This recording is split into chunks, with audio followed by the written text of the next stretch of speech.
उज्जैन सिंहस्थ 2028 की तैयारियों के लिए इंदौर के संभाग आयुक्त कार्यालय में एक महत्वपूर्ण बैठक आयोजित की गई। इस बैठक में संभाग के सभी कलेक्टरों, पुलिस अधीक्षकों और अन्य अधिकारियों ने भाग लिया और दीपक सिंह की अध्यक्षता में समीक्षा बैठक का आयोजन किया गया। इंदौर बैठक में सिंहस्थ 2028 की तैयारियों के लिए आवश्यक कदमों पर चर्चा की गई।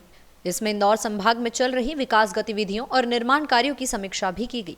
यह बैठक सिंहस्थ 2028 की सफलता के लिए एक महत्वपूर्ण कदम है, जिसमें संभाग के सभी कलेक्टरों ने भाग लिया और अपने विचार साझा किए। इंदौर संभाग आयुक्त दीपक सिंह ने मीडिया से चर्चा के दौरान बताया कि सिंहस्थ 2028 को लेकर एक समीक्षा बैठक ली गई है। सभी संभाग के कलेक्टर इस समीक्षा बैठक में शामिल हुए और सुझाव दिए कि सिंहस्थ 2028 में किस तरीके से व्यवस्था की जाए, उसी को लेकर समीक्षा की गई। समीक्षा बैठक में सिंहस्थ 2028 की तैयारियों के लिए आवश्यक कदमों पर चर्चा की गई। वहीं विकास गतिविधियों और निर्माण कार्यों की भी समीक्षा की गई। इसमें इंदौर संभाग में चल रही विकास गतिविधियों और निर्माण कार्यों की समीक्षा भी शामिल थी। पूरे संभाग के कलेक्टर इस समीक्षा बैठक में शामिल हुए और सुझाव दिए गए कि सिंहस्थ 2028 में किस तरीके से व्यवस्था की जाए।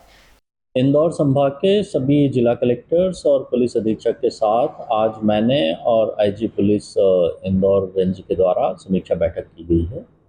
बैठक में हमने विगत दिनों जो त्यौहार यहाँ पर हुए हैं उनके बारे में चर्चा की है। आगामी त्यौहार की तैयारियों के बारे में बात की गई है और इसके साथ ही जो लॉ एंड ऑर्डर की कुछ सिचुएशंस पिछले दिनों इंदौर संभाग में हुई थी और उसमें जो जिस तरह से डील किया गया है वो बेहतर ढंग से कार्रवाई हुई है।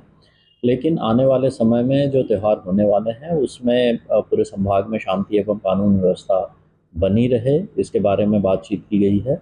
जिलों से सुझाव भी लिए गए हैं और हमारा प्रयास ये रहेगा कि आने वाले समय में पूरे संभाग में चाहे वो त्यौहार हों या वीआईपी विजिट्स हों या इस तरह के कभी कोई राष्ट्रीय स्तर की कभी कोई इस तरह की घटना के प्रतिक्रिया स्वरूप कभी उसमें कोई घटना हो तो पुलिस और प्रशासन एक बेहतर समन्वय से अपने क्षेत्र में शांति और कानून व्यवस्था बनाए रखें, इसके लिए आज हम लोगों ने चर्चा की है।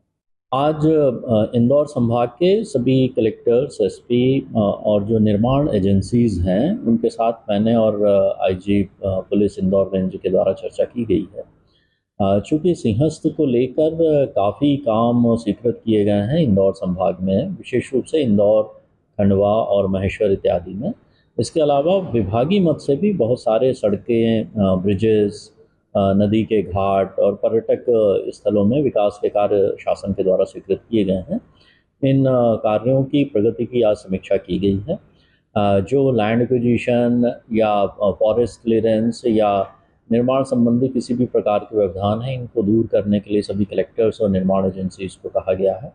और जिस तरह से कि अभी प्रयागराज के कुंभ में एक ये अनुभव देखने में आया कि वहाँ से 200-300 किलोमीटर दूर तक भी ट्रैफिक जाम की स्थिति हुई और होल्डिंग एरिया आनन फानन में बनाने पड़े। तो हमने ये देखा है कि जो उज्जैन की तरफ इंदौर संभाग का जो ट्रैफिक जाएगा, मेनली गुजरात से जो आने वाला हाईवे है, महाराष्ट्र से आने वाला हाईवे है और राजस्थान से आने वाला जो हाईवे है, ये इंदौर होके उज्जैन जाएगा। इसके साथ ही इंदौर और में एक प्रमुख हमारा एयरपोर्ट भी है जो उज्जैन की कनेक्टिविटी के लिए है। इंदौर का रेलवे स्टेशन भी बहुत ही महत्वपूर्ण रहेगा इस दौरान। तो किस तरह से होल्डिंग एरिया बनाए जाएं, ओंकारेश्वर में या महेश्वर में या इंदौर में कितनी पार्किंग कैपेसिटी रहेगी, अगर उज्जैन में नए ट्रैफिक को आने से रोकने के लिए कहा गया है तो हम किन किन स्थानों पे उस ट्रैफिक को रोक सकेंगे, या जो इंटर स्टेट बॉर्डर्स हैं या इंटर डिस्ट्रिक्ट बॉर्डर हैं, कहाँ पर हम होल्डिंग एरिया बना के बेहतर सुविधाएं विकसित करके लोगों को वहाँ पर रोक सकें, इन सब के बारे में प्रयास और काम शुरू करने के लिए कहा गया है। यद्यपि सिंहस्थ को आने में अभी 3 वर्ष हैं, लेकिन हमारा ऐसा मानना है कि अगर हम अभी से तैयारी शुरू करेंगे तो जो आने वाला जो हमारा सिंहस्थ होगा 2028 में, उसके लिए बेहतर हम अनुकूल व्यवस्थाएं कर पाएंगे। इंदौर से द नेशन टाइम की रिपोर्ट।